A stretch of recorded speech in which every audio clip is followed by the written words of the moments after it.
Hey, welcome to the Hidden Tales channel, where real stories come with twists you never see coming. Imagine walking into your favorite barbershop, expecting the usual routine, only to find everything's changed in a heartbeat. That's exactly what happened to Ryan, a guy with a steady life, until one haircut turned his world upside down. Stick around, hit that subscribe button, and let's dive into a story that's equal parts ordinary and electric. Hey, I'm Ryan. I'm 26, living in Austin, Texas, where the sun always seems to shine just a little brighter than you expect. I work in logistics, coordinating shipments for a tech distributor. It's not the kind of job that makes your heart race, but it pays the bills and lets me afford a decent one-bedroom apartment a few blocks from downtown. My place isn't fancy, just a small balcony, a couch I got on sale, and enough space to call it home. I like it that way. My life's pretty structured, like a well-oiled machine. Every Sunday, I'm at the same grocery store, weaving through the aisles for my usual haul: eggs, bread, maybe some craft beer if I'm feeling wild. Every other day, I hit the gym at 6:30 p.m., sharp, same bench, same playlist, same sweat. It's predictable, sure, but it's mine. There's this barbershop 2 blocks from my apartment, tucked between a taco joint and a vintage record store. It's called Al's Cuts, with a faded redand white striped pole out front that creaks when the wind picks up. I've been going there since my college days, back when I was a broke sophomore looking for a cheap trim. The place smells like aftershave and cedar, with old-school jazz humming through a crackly speaker in the corner. The chairs are worn leather, the mirrors have a faint haze from years of steam and spray, and the floor's always got a dusting of clipped hair, no matter how often they sweep. It's not glamorous, but it's comfortable, like slipping into a favorite pair of jeans. For the last 4 years, Maddie's been my stylist. She's got this knack for knowing exactly what I want without me saying much. A low-skin fade, clean edges, a bit longer on top, not too stiff, just enough to look like me. I'd walk in, she'd nod, and we'd chat about nothing in traffic, new food trucks, maybe the occasional weird customer she'd had. 30 minutes later, I'd walk out feeling sharp, like a better version of myself. Maddie made it easy. I never had to overthink it. I'd just book my slot, show up, and leave happy. But yesterday something felt off the second I pushed open the glass door. The bell above jingled like always, but the air seemed heavier, like the shop was holding its breath. The girl at the front counter, a new face with a messy bun and a nose ring, looked up from her phone. Her smile was polite, maybe a little too polite, like she was trying to make up for something. I stepped up to the counter, my sneakers squeaking on the tile. "Hey," I said, leaning in slightly. "I'm here for Maddie."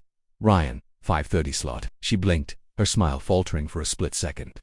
"Oh, Maddie doesn't work here anymore," she said, her voice soft, almost apologetic. "She quit last week, sorry." I just stood there, my hand still resting on the counter, processing the words. Maddie, gone. No heads up, no text, nothing.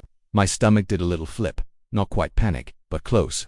"Wow, I didn't know," I managed, my voice sounding flatter than I meant. "She didn't tell most of her regulars," the girl added with a small shrug, like it was no big deal. "But Sasha's got you. You're good to go." She gestured toward the third chair from the window, her bracelets jangling softly. I nodded, trying to shake off the weirdness. Maddie was gone. Okay, fine. People move on, right? I followed her gesture, my eyes landing on a woman I'd never seen before. She was standing by the chair, wiping down her station with a cloth. Mid to late 30s, maybe, with long dark hair tied loosely in a low ponytail, a few strands brushing her shoulders. She wore a black button-up shirt, sleeves rolled to her elbows, and dark jeans that looked effortlessly stylish, not like she was trying too hard. Her presence was different, calm but commanding, like she owned the space without saying a word.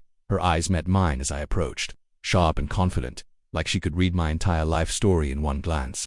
A small smile curved her lips, just enough to be polite but with a hint of something else, amusement maybe, like she knew something I didn't. "You must be Ryan," she said, her voice smooth and low, almost like a late-night radio host. She gestured to the chair.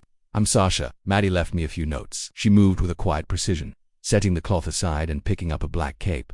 I sat down, the leather creaking under me. The mirror in front of me reflected the shop's warm lights, the jazz still humming in the background.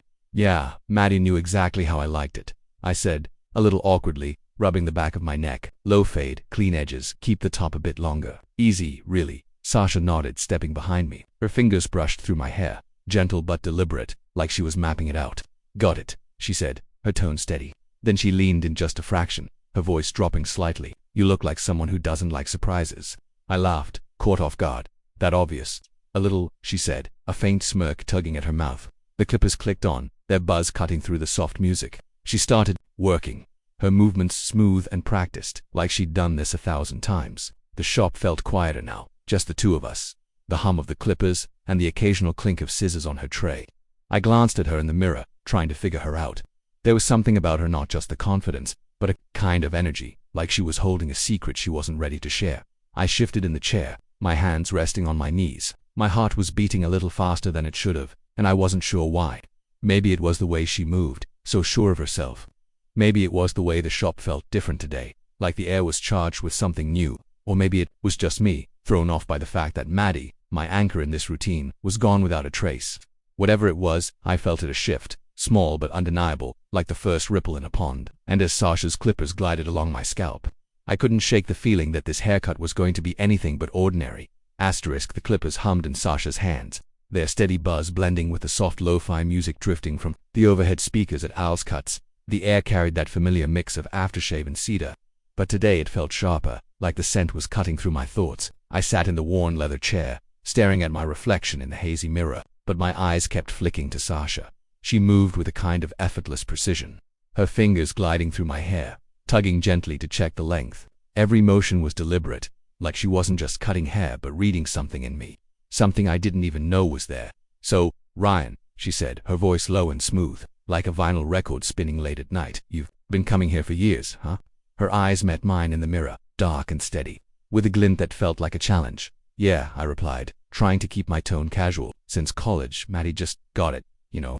Never had to over-explain. My hands fidgeted in my lap, the black cape crinkling with every small shift. Sasha nodded, her lips curling into a faint smile. She set the clippers down and picked up a pair of scissors, the metal catching the light as she snipped carefully along the sides.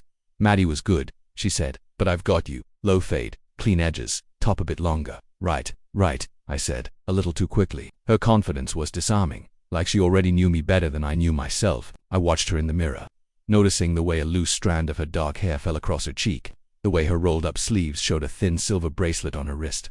She wasn't flashy, but everything about her seemed intentional, like she'd curated every detail of herself. Asterisk, the shop was quiet, just the snip of her scissors and the faint hum of the music. I wanted to say something, anything, to fill the silence, but my mind was stuck on her presence. It wasn't just that. She was new or older than Maddie, maybe mid-30s, with a kind of quiet strength that made her seem timeless. It was the way she carried herself, like she was in on a secret the rest of the world hadn't figured out yet. Halfway through the cut, she paused, her hand still in my hair.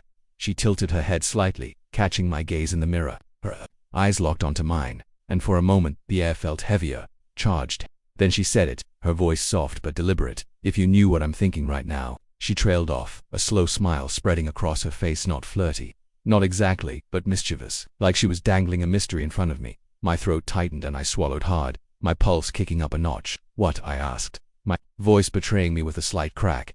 Asterisk, she shrugged, her smile deepening as she picked up the clippers again. "Nothing. Don't worry about it." But the way she said it, the way her eyes flickered with amusement, told me it wasn't nothing. My heart was racing now, a mix of curiosity and nerves. What was she thinking? Was she messing with me? Or was there something real behind those words? I wanted to press her, to ask her to explain, but the words stuck in my throat. Instead, I just sat there, my hands gripping the armrests as she went back to trimming like nothing. We made small talk, safe stuff. I told her about my job in logistics, how it was mostly emails and spreadsheets. Nothing exciting. She nodded, asked a few questions, her voice calm but engaged. "Sounds like you keep things running smoothly," she said, brushing hair off my shoulders with a soft towel. I shrugged, feeling a little exposed under her gaze. "What about you?" I asked, trying to shift the focus. "How long you been cutting hair?" She hesitated, just for a second, before answering. "A while," she said, her tone vague but warm. "Moved here from Denver a few months back. Needed a change, you know. New city, new start." There was a story there. I could feel it, but she didn't offer more, and I didn't push. Something about her made me think she'd share when she was ready, or maybe not at all. When she finished, she spun the chair slowly, letting me face the mirror. My reflection stared back, a clean low fade, sharp edges, the top just long enough to run my fingers through. Exactly what I wanted, maybe even better than Maddie's cuts. Sasha stood behind me, her hands resting lightly on the back of the chair. "There," she said, her voice almost a whisper. "You're back to being you." I chuckled, running a hand over my head. Wasn't sure who I was for a minute there. Her smile widened, and there it was again, that glint in her eyes, like she was holding onto something just out of reach. "I get that," she said, stepping back to clean her station. I stood, brushing off the cape, and pulled out my wallet. I tipped her well $10 on a $20 cut, not enough to seem desperate, but enough to say I noticed her work as I handed it. The cash, our fingers brushed for a split second, and I felt a jolt, like static electricity. "Thanks," I said, my voice steadier than I felt. See you around. See you, Ryan, she replied, her tone light but with that same undercurrent of amusement. I walked out, the bell jingling behind me, and stepped onto the sidewalk. The Austin evening was warm, the sky streaked with pink and orange. I took a deep breath, trying to shake off the feeling that something had just shifted inside me. But that phrase, "if you knew what I'm thinking right now," it stuck. It echoed in my head as I walked home, my sneakers scuffing against the pavement. What did she mean? Was it just a throwaway line, something to mess with me, or was there more to it? I replayed the moment in my mind, the way her eyes held mine, the slight curve of her lips, the way my heart had lurched when she spoke. It wasn't just the words, it was her. Sasha was different, confident, magnetic, like she could pull you into her orbit without even trying. By the time I got to my apartment, my mind was racing. I dropped my keys on the counter, grabbed a beer from the fridge, and flopped onto the couch. The TV flickered on, some Netflix show I didn't care about, but I couldn't focus. All I could think about was her voice, her smile, that damn sentence. I told myself I was being ridiculous. It was just a haircut, just a new stylist. But deep down, I knew it wasn't. Something about Sasha had gotten under my skin, and I couldn't let it go. The next morning I woke up with the same restless energy. I went through my routine coffee emails, a quick gym session, but my thoughts kept drifting back to the barbershop. To her, I didn't need another haircut. My fade was perfect, probably good for at least 3 weeks. But by noon, I was checking my calendar, looking for an excuse. No meetings after 4 p.m. My fingers hovered over my phone, tempted to book another slot. What was I even doing? I wasn't that Gither one who chases a stranger's cryptic comment like it's a treasure map. But by 4:05, I was standing outside Al's Cuts, the red and white pole creaking in the breeze. I hadn't made an appointment. I didn't even have a plan. I just pushed open the door, the bell jingling, and there she was, cleaning her station. Her back was slightly arched, her dark hair tied up, a few loose strands framing her face. She looked up, and her eyes lit with a real smile, not the polite one from yesterday, but something warmer, like she'd been expecting me. "You're back," she said, her voice carrying a hint of surprise and something else, satisfaction, maybe. "Yeah," I said, shoving Salah's system, trying to sound casual. "Thought I'd see if you could fix the line on the left. Might have been a little uneven." She tilted her head, her smile turning playful, almost knowing it wasn't. She said, her tone teasing but firm, like she saw right through my flimsy excuse. I laughed, a nervous edge to it, rubbing the back of my neck. I know. Her eyes held mine for a beat, that same spark of amusement flickering in them. Then she nodded toward the chair. "Sit down, I'll pretend I believe you." I sat, the leather creaking under me. The shop was quieter today. No other customers. Just the soft strum of an indie acoustic song I didn't recognize playing in the background.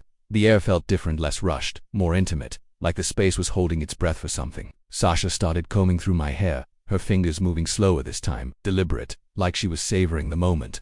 I could feel the warmth of her hands, the faint brush of her bracelet against my ear. My pulse ticked up, and I tried to focus on anything else: the music, the cedar scent, the way the light slanted through the window. "Busy day?" I asked, desperate to fill the silence before my thoughts ran wild. "Not really," she said, her voice as smooth as yesterday, but closer now, like it was meant just for me. "Thursdays are weird. Everyone either comes in during lunch or waits for the weekend at a nosha at 3 o'clock, so I've just been cleaning." She paused, her fingers lingering in my hair. "What about you? What's got you back here so soon?" I swallowed, my mouth suddenly dry. Her question wasn't just small talk, it felt like a test. I could have brushed it off, played it safe, but that damn phrase from yesterday was still looping in my head. "If you knew what I'm thinking right now." I couldn't let it go. "I kept thinking about that thing you said yesterday." I started, my voice quieter than I meant it to be. She paused, just for half a second, then kept combing, her movements steady. "Which thing?" she asked, but the slight curve of her lips told me she knew exactly what I meant. "You know," I said, forcing myself to meet her eyes in the mirror. "The 'if you knew what I'm thinking right now' moment." Her smile grew slow and deliberate, like she'd been waiting for me to bring it up. She set the comb down, her hands resting lightly on the back of the chair, close enough that I could feel the warmth of her presence behind me. She leaned in just a fraction, her voice dropping low. "And what do you think I was thinking?" My heart slammed against my ribs, a mix of nerves and something electric. I hesitated, my mind scrambling for the right words. "I don't know," I admitted, my voice barely above a whisper. "That's what's been driving me nuts." She tilted her head, her eyes locking onto mine in the mirror. Calm but piercing. "Then maybe it worked," she said, her tone light but with an edge that made my stomach twist. I laughed, trying to shake off the tension, but it didn't quite work. "That was the goal?" I asked, half joking, half hoping she'd give me something more.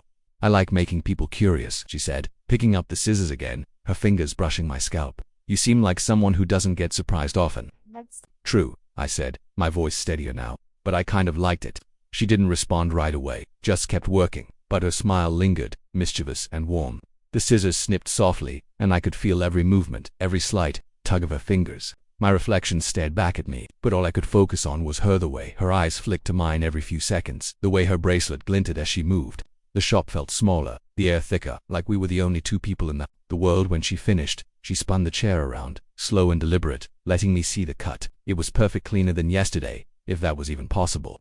She stepped back, wiping her hands on a towel, and looked at me through the mirror. "Good?" she asked, but it felt like she was asking about more than just the haircut. "Perfect," I said, running a hand over my head. I stood, brushing off the cape, and reached for my wallet. My fingers fumbled with the bills, my mind still tangled in her words. I handed her another generous tip, our hands brushing again, sending that same jolt through me. As I turned to leave, I paused, the weight of her presence pulling me back.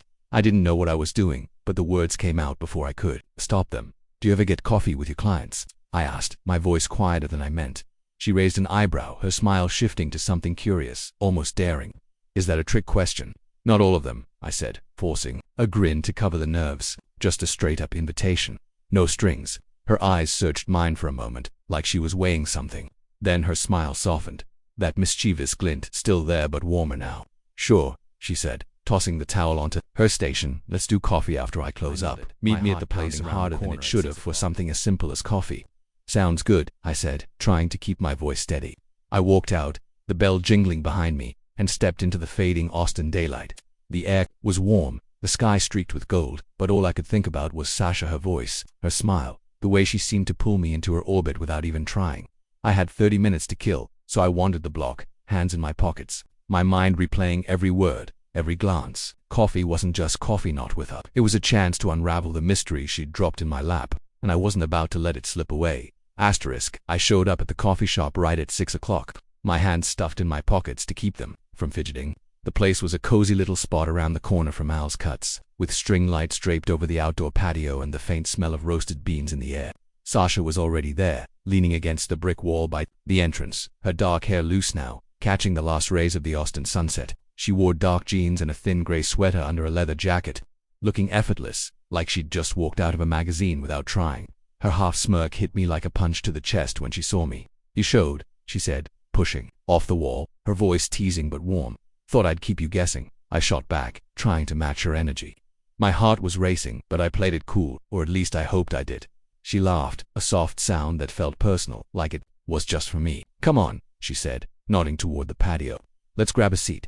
We ordered black coffee for me, a latte for her, and settled at a small table outside. The breeze was just cool enough to make the air feel alive, the sky turning soft orange above us. I stirred my coffee, mostly to give my hands something to do, and glanced at her. She was watching the street, her fingers wrapped around her mug, her eyes distant but sharp, like she was taking in every detail of the world around her. "You always mess with people's heads like this?" I asked, half joking, leaning forward. "Or am I special?" She turned to me, her smile sly but genuine. "Only the ones who pretend they're not curious," she said, her voice low, like she was letting me in on a secret. "You walked back into that shop for a reason, Ryan. Don't act like you didn't." I laughed, caught off guard, my cheeks heating up. She wasn't wrong. That line of hers, "if you knew what I'm thinking right now," had been looping in my head for hours, pulling me back to her like a magnet. We talked, and it felt easy, like we'd known each other longer than a day. She told me about moving from Denver, how she'd gotten tired of the same clients, the same stories, the same walls closing in. "I needed something new," she said, staring into a latte, her fingers tracing the rim of the mug. "Austin's been good so far. 5 months in, still figuring it out. No real friends yet, not really dating. I like the freedom, but it's lonely sometimes." Her honesty caught me off guard, the way she said it so plainly, like she wasn't afraid to show the cracks. "Every guy I meet," she went on, her eyes flicking to mine, "wants to pin me down, label me, control the chaos. I'm not chaos, Ryan. I'm just not boring." I didn't know what to say at first, so I just nodded, letting her words settle. "You don't seem boring at all," I said finally, my voice quieter than I meant. "That's rare." She smiled, a small, real smile, and leaned back in her chair, her jacket creaking softly. "You don't either," she said, and the way she looked at me like she saw something I didn't made my pulse skip. We sat there as the sky deepened to dusk, the conversation flowing like the breeze. She told me about her love for road trips, how she'd once driven across 3 states just to see a band play a single show.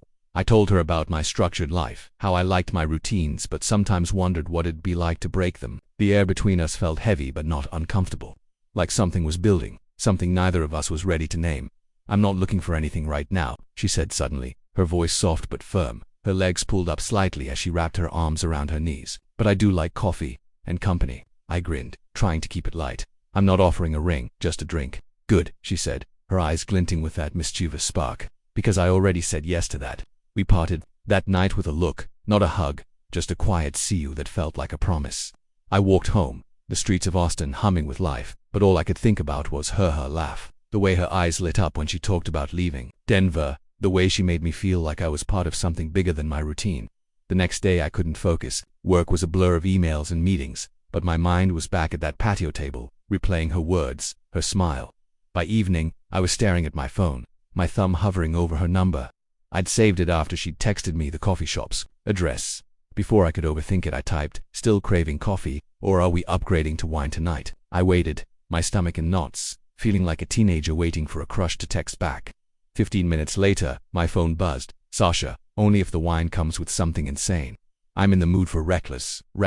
The word hit me like a spark. I didn't know what it meant to her, but I wasn't about to miss the chance to find out. We met at a tiny wine bar she picked, a dimly lit spot tucked down an alley. The kind of place you'd miss if you weren't looking for it. She was waiting outside, leaning against the wall, her phone in one hand, that same half smirk on her face. "You showed," she said, like it was a test I'd passed. "You texted reckless," I said, grinning. "What did you think I'd do? Stay home and journal?" She laughed, a real laugh, and led the way inside. We grabbed glasses of red, but barely sipped them before she was pulling me out the door again. "Let's go," she said, tossing her bag over her shoulder, her eyes bright with something wild. "Go where?" I asked, half laughing, half confused. "I don't know yet," she said, her voice alive with possibility. "Somewhere nobody expects to be on a Thursday night U game." I thought about saying something clever, but all I managed was, "Lead the way."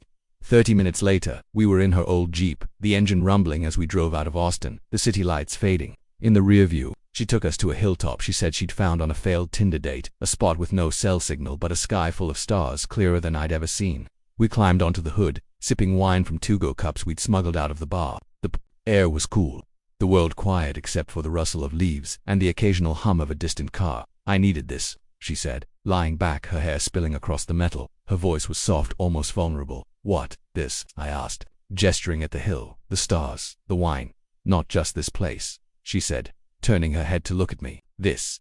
No expectations, no questions. Just good wine, a guy who listens, and the sky doing its thing." I nodded, but inside, I was burning with questions. Why did she crave this kind of freedom? What happened in Denver to make her run? Why did someone like her, smart, magnetic, gorgeous, choose this kind of isolation wrapped in spontaneity? But I didn't ask. I just listened as she talked about music she loved, cities she dreamed of, road trips that felt like freedom. She told me she'd wanted to be a photojournalist once, but settled for cutting hair because she liked people's stories more than pictures. "People tell you things when you're holding scissors," she said, her eyes glinting. "It's like therapy, but cheaper." I laughed, leaning back beside her. "You ever think maybe you're running from something that's not chasing you?" I asked, the words slipping out before I could stop them. She didn't flinch, just stared at the stars. "All the time," she said, her voice steady, "but it keeps me moving." The breeze picked up and she shifted closer, her shoulder brushing mine. We didn't say anything for a while, just lay there, the stars above us, the wine warm in my chest. My heart was pounding, not from nerves now, but from something else, something alive and reckless, blurred into a rhythm that was anything but routine. Sasha and I didn't settle into a pattern, not the way I was used to with my grocery runs or gym sessions. Instead, our time together was a series of sparks, each one bright and fleeting. One night, she'd text me at midnight to watch airplanes land at a spot near the airport. Her Jeep parked on a gravel pull-off, her laughter cutting through the roar of engines. Another time I called her on a Sunday, and we ended up driving to nowhere, just chasing the horizon until we found a diner with neon lights and greasy hash. Every moment with her felt like a stolen piece of time, like we were living in a world where clocks didn't matter, but it was Paris that changed everything. That reckless, impossible trip we took after she'd half-joked about it under the stars. I still don't know how we pulled it off, me digging out my passport, her cashing in miles, both of us on a plane the next morning with barely packed bags. We landed in Paris, bleary-eyed and buzzing, and checked into a cheap boutique hotel with creaky floors and a view of a cobblestone alley.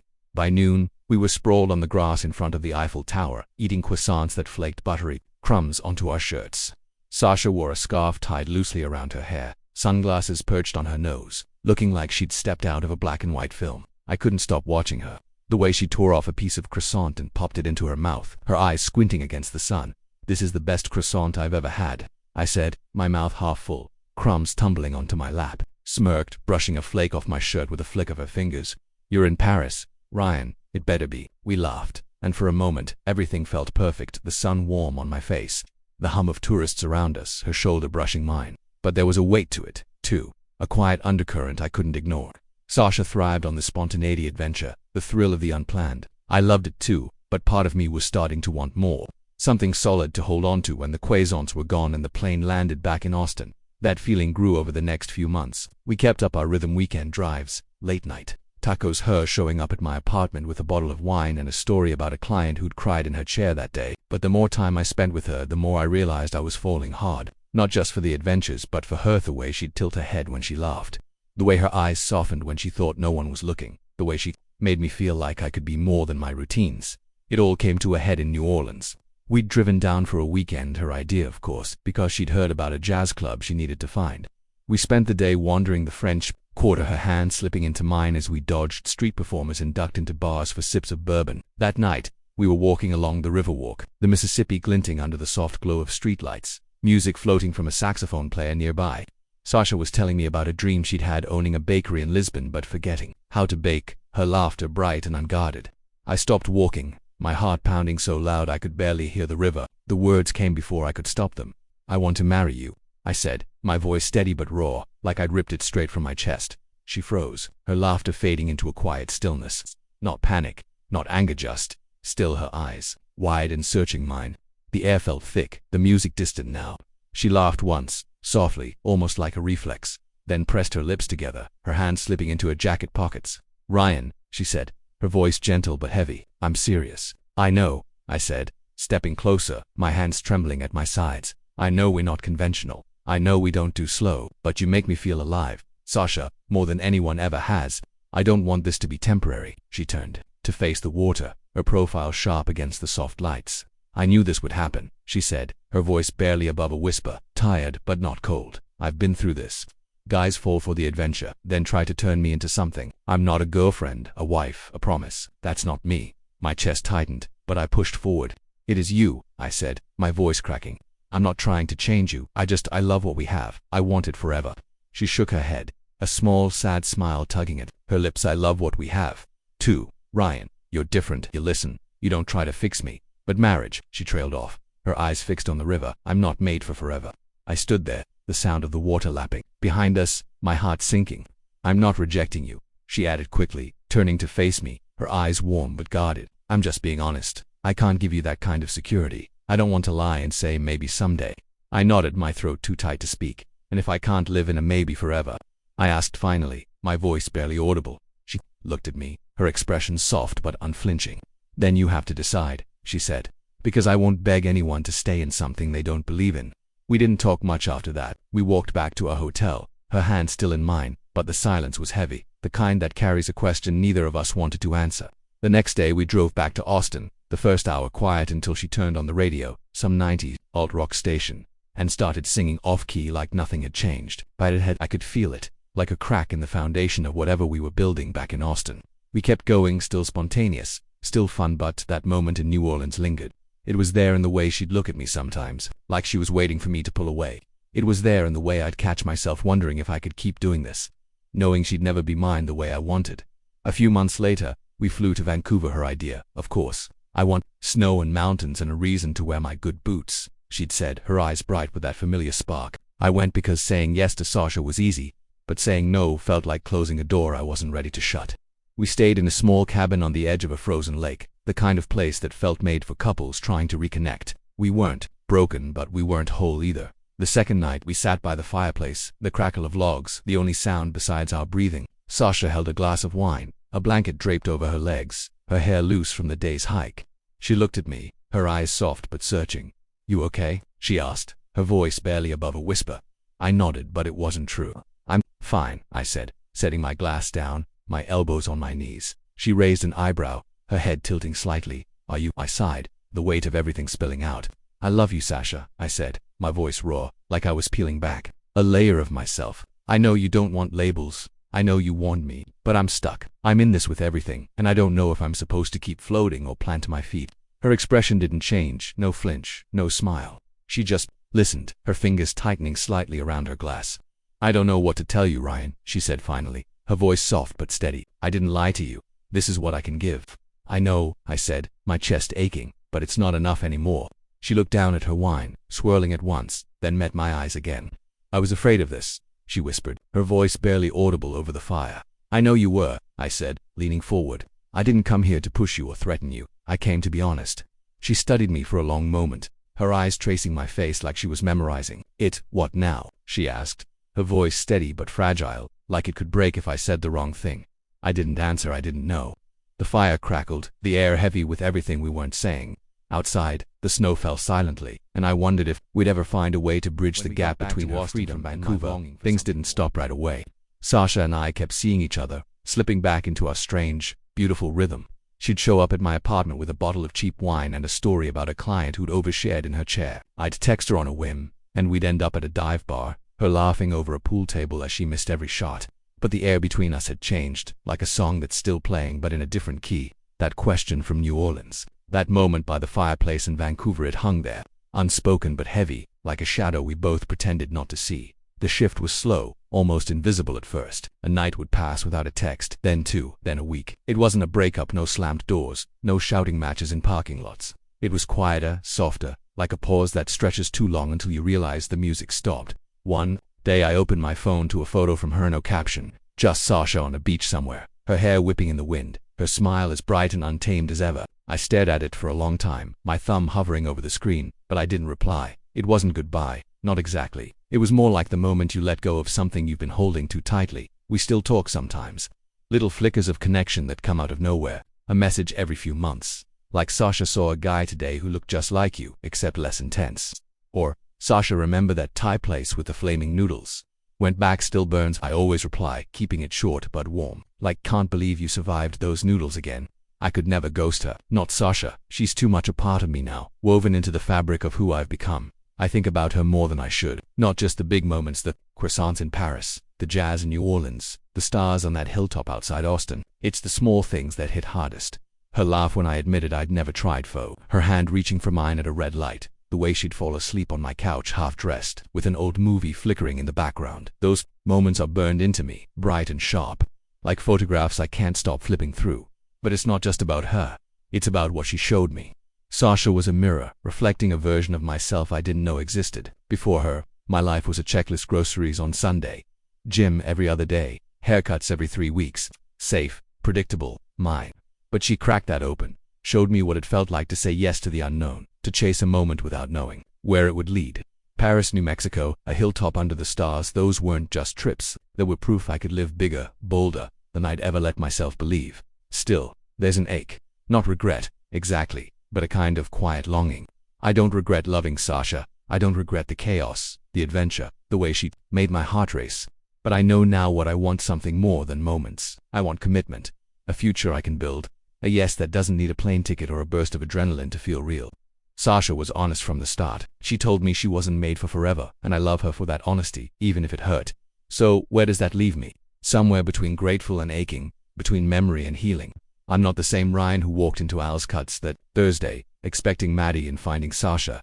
I'm someone who knows what it's like to feel alive, to take a risk, to love without a safety net. But I'm also someone who knows what he needs: a life with direction, a love that stays. I don't know if I'll see Sasha again. Maybe one day, in a bookstore, an airport, or some random barbershop on an ordinary Tuesday, she'll be there, tilting her head with that familiar smirk, saying, "If you knew what I'm thinking right now," and I'll smile back, because this time I think I'd know.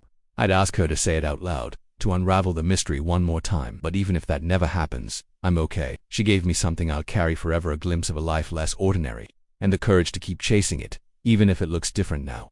Asterisk, that's my story. Folks, a tale of routine turned reckless, of a haircut that became a heartbreak, and of learning that love doesn't always need a ring to leave a mark. Here at Hidden Tales, we're all about uncovering the stories that surprise you, that make you feel, that remind you life's twists are what shape us.